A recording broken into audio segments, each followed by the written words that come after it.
या देवी सर्वभूतेषु माँ कात्यायनी रूपेण संस्थिता नमस्तस्यै नमस्तस्यै नमस्तस्यै नमो नमः।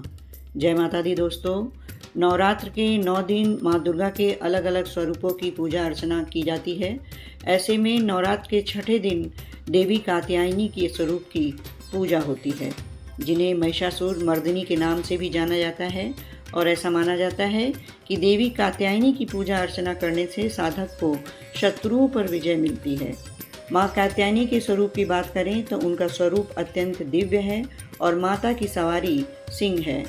इनकी 4 भुजाएं हैं, जिसमें से देवी के दाहिने ऊपर वाला हाथ अभय मुद्रा में है तथा नीचे वाला हाथ वर मुद्रा में है। वही माता का बाईं ओर के ऊपर वाले हाथ में तलवार है और नीचे वाले हाथ में कमल पुष्प विराजमान है। आइए पूरे श्रद्धा और भक्ति भाव से माता के श्री चरणों में नमन करते हुए कथा सुने। पौराणिक कथा के अनुसार एक बार महर्षि कात्यायन ने संतान प्राप्ति के लिए देवी भगवती की कठोर उपासना की। महर्षि की तपस्या से प्रसन्न होकर माँ भगवती ने उन्हें दर्शन दिए और वरदान दिया कि वह उनके घर उनकी पुत्री के रूप में जन्म लेगी। एक बार जब महिषासुर नाम के एक दैत्य का अत्याचार बहुत बढ़ गया, जिससे सभी परेशान हो गए, तब त्रिदेव ब्रह्मा विष्णु और महेश के तेज से देवी उत्पन्न हुई, जिसने महर्षि कात्यायन के घर जन्म लिया, जिस कारण उनका नाम कात्यायनी पड़ा। माता रानी के घर में पुत्री के रूप में जन्म लेने के बाद ऋषि कात्यायन ने सप्तमी, अष्टमी और नवमी तिथि पर माँ कात्यायनी की विधि विधान से पूजा अर्चना की। इसके बाद माँ कात्यायनी ने 10वीं तिथि पर महिषासुर का वध किया, इसलिए उन्हें महिषासुर मर्दिनी के नाम से जाना जाता है।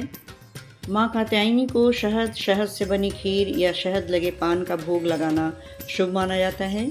इसके अलावा आप उन्हें पीले रंग की मिठाई जैसे बेसन के लड्डू या केसरिया भात भी अर्पित कर सकते हैं। गुड़ या गुड़ से बनी चीज़ें भी माँ कात्यायनी को बहुत ही प्रसन्न करती हैं। माँ कात्यायनी की पूजा के लिए सूर्योदय से पूर्व उठकर स्नान आदि करके स्वच्छ वस्त्र धारण करें। इसके बाद पूजा स्थल को साफ करें। अब माँ दुर्गा की प्रतिमा को गंगा जल से स्नान कराएं। इसके बाद माँ को पीले रंग के वस्त्र अर्पित करें। माँ भगवती को रोली, चंदन, कुमकुम, इलायची, श्रृंगार का सामान, फल और मिठाई अर्पित करें। माँ कात्यायनी को शहद का भोग लगाएं। इसके बाद माँ कात्यायनी के मंत्रों का जाप करें और उनकी आरती करें।